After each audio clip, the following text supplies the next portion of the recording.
Well, this is a full circle moment, I must say. I never imagined this when I was busy encouraging you over 20 years ago. Good morning to all of you and welcome, and thank you for being here this morning. I'm really thrilled to be here today for several reasons. As Reverend Patricia has told you, that's better, thanks. She was my first minister at the Positive Living Center in Victoria over 20 years ago. She's a great minister, as you know. And she inspired me to study and practice the New Thought teachings. For me, this really is a full circle moment. What's more, Shirley Richardson, who is a member here, who I'm sure you all know, was the greeter that day when I first went to the Positive Living Center. And I told Shirley before, but I want to acknowledge her again. She was so kind to me that first day when I appeared. And as you know, going to a strange center where you know no one is pretty intimidating. She was so good to me and made me feel so welcome that I kept coming back. And here I am today, and here's Shirley. So thank you, Shirley. Let no one ever think that being a greeter is just a little job. You can make a huge difference in someone's life. And I think Shirley certainly helped do that for me. So thank you. Reflecting back over the years, I've been following the teachings of Science of Mind and trying to practice them in my own life.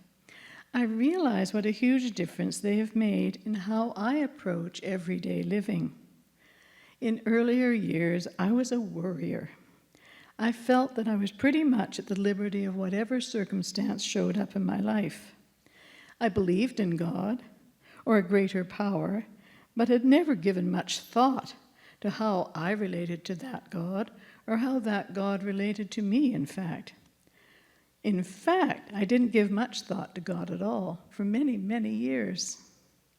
When I began to study and read New Thought, and my pathway was through Science of Mind by Ernest Holmes, there were several key points that slowly shifted my perspective on who I was, and to the degree that I could grasp it, what this entity, God or Spirit or universal consciousness was, and how it was expressing in my own life. In short form, these were the key elements that I took from those early teachings. And I thought I'd share them today because you can never hear them too often. We sometimes forget the basics, but we should remember them all the time. The ability to attain your goals, to control your experiences and have them result in happiness, prosperity, and success lies in your own mind and the way you use it. Your thought is in control of your experience, and you can direct your thought. This means that you control your experience. God or Spirit, universal mind, is expressing in, as, and through you, and through all that is in the vastness of the universe. There are no exceptions to this law. The unlimited creativity of universal mind acts through your thoughts, faith, and conviction. Therefore, you can create the experiences you choose, whether they be experiences of health, happiness, prosperity, employment, any good thing you desire through the process of your constructive thought. As we are creations of God or universal mind, we have God-like qualities, and we have the right to develop and use them. In fact, if we are to have lives that are fulfilled and joyful, it is necessary for us to fully express through our creative minds. And how do we do this? Everyone does it differently because each of us is unique. Maybe you knit beautiful sweaters or build birdhouses, write poetry, create a garden, tune a car engine, hike up a mountain. You are always creatively expressing the essence of yourself in everything that you do. Your thoughts are under your personal control. As your thought is acted upon by the creativity of universal mind to produce results according to your belief, then you certainly do have the power or the agency over your own affairs and to bring to pass those good conditions you desire. Those of you who've heard me speak before, and not many of you here have, but I always put in a joke, and I'll tell you why. First of all, if you get too much serious stuff, you tend to kind of drift off into a little mental nirvana, and maybe you're kind of almost half asleep, and then you maybe need to wake up in the middle of the talk. And so to avoid people drifting off too much, I always put a joke in because people always wake up for the joke. Moreover, laughter is healing, and people have been known to completely heal from illness just through laughing. So here we go. This is my joke for today. As a young man, Philip was an exceptional golfer. At the age of 26, he decided to become a priest and joined a rather peculiar order. He took the usual vows of poverty and chastity, but his order also required that he quit golf and never play again. This was particularly difficult for Philip, but he agreed and was ordained as a priest. One beautiful Sunday morning, Reverend Philip woke up and decided he just had to play golf. So he told the assistant pastor that he was feeling sick and asked him to take the service that Sunday. So Philip headed out to the country, about 40 miles away, to a golf course far from the town where he lived. And he felt safe there because he didn't think he'd accidentally bump into anybody from the parish. Setting up the first tee, he was all by himself. After all, it was early Sunday morning, and everyone else was either in bed or in church. At about this time, St. Peter leaned over to God while looking down from the heavens and exclaimed, "You're not going to let him get away with that, are you?" God sighed and said, "No, I guess not." Just then, Reverend Phillips hit the ball, and it shot straight towards the pin, dropping just short of it, rolled up and fell into the hole. It was a 420-yard hole-in-one. St. Peter was astonished. He looked at God and asked, "Why did you let him do that?" God smiled and replied, "Who is he going to tell?"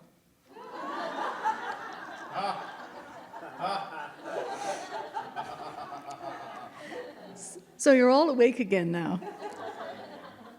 So back to the bare bones outline of some new thought principles that I'm sharing that may be old hat to most of you. Yet I'm always conscious that everyone who shows up here is not necessarily a student of a lifetime for this teaching. Everyone came here for the first time once, and that first time makes a huge impression. So if anyone is here for the first time, I'm hoping that some of these thoughts that I'm sharing today will make an impact on your life, because they are life-changing. You not only have the God-given ability to control your own thinking, but you also have the right to do this.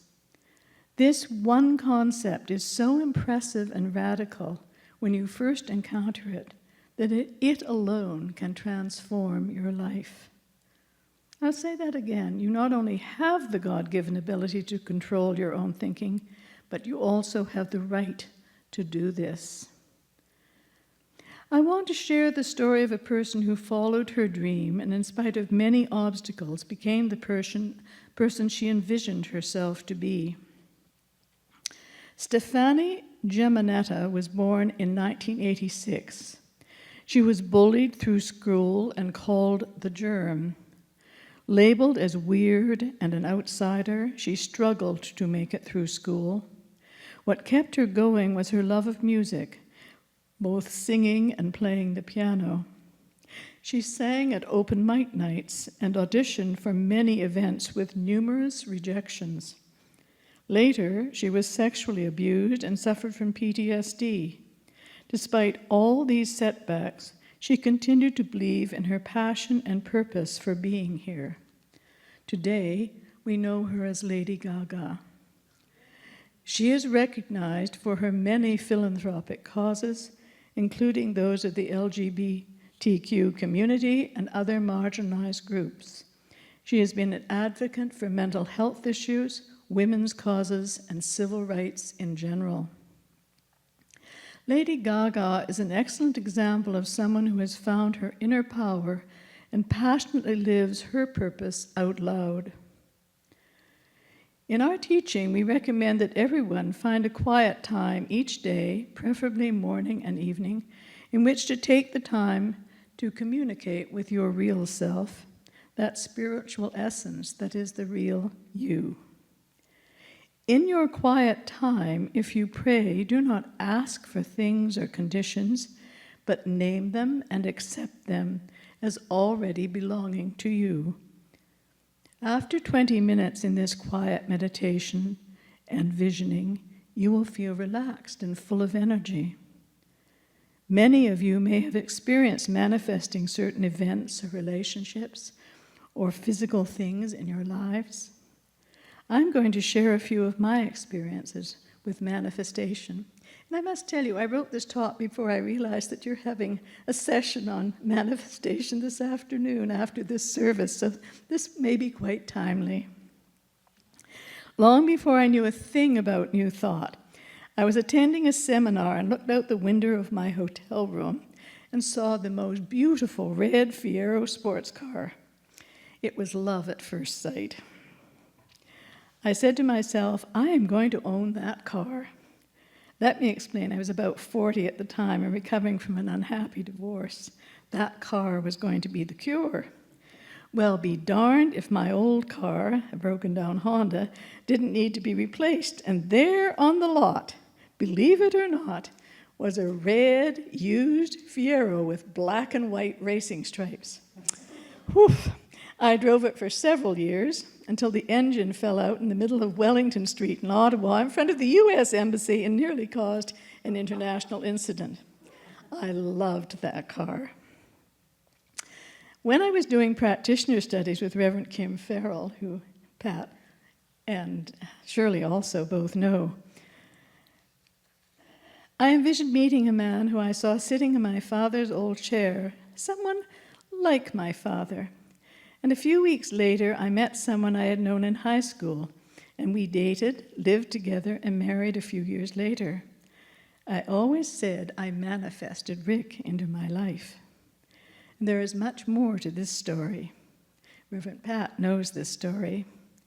18 months after Rick and I were married, he died suddenly of an abdominal aneurysm.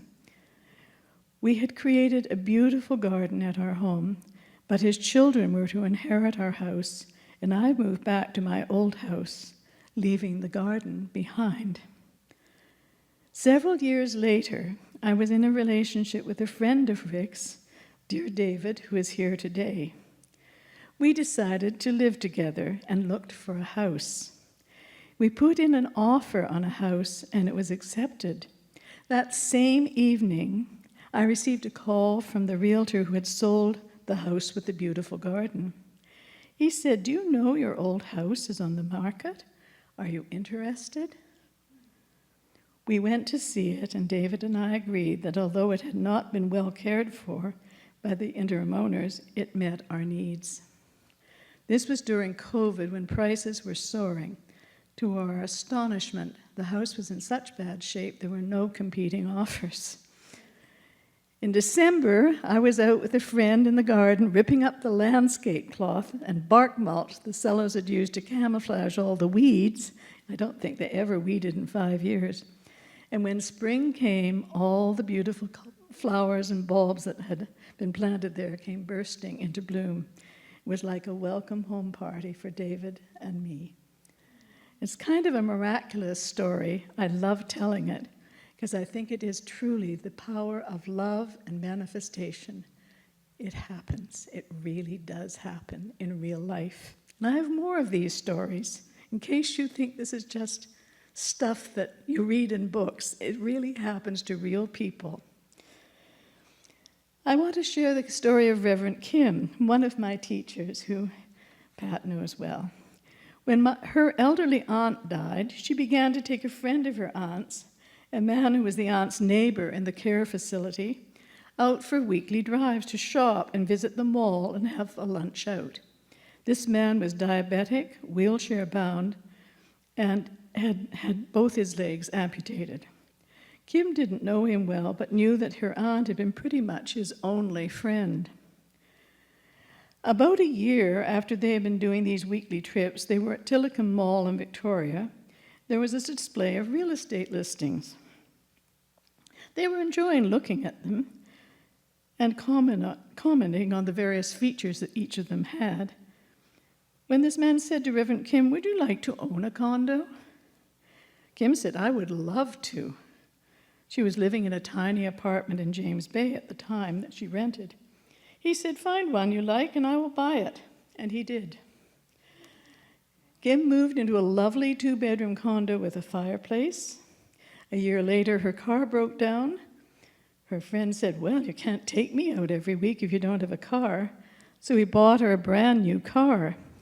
Now, this is part of the story someone just recently told me. Apparently, he bought her a Cadillac. And she said, "Absolutely not. I will not drive a Cadillac." So he had to take it back and exchange it for a Chevrolet. So he also told her that he had a daughter who never called or never came to visit. And he wanted to be sure his money was going to someone who was doing good in the world. Reverend Kim certainly qualified. We speak about the law of attraction, the power of intention, but truly, if you trust that divine right action is always at work in your life, even when, and particularly when, it looks like that is not the case, just trust that spirit, universal consciousness, divine mind, the one power, whatever name you choose to give it, is always at work, bringing forth good in your life. Pray, trust, and know. This is particularly true in matters of health.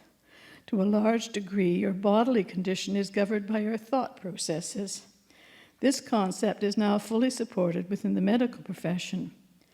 You may seek prayer treatment for whatever condition you wish to have removed from your experience, but you can always help yourself by affirming with strong conviction, morning and evening, "I am strong and free through the action of God in me.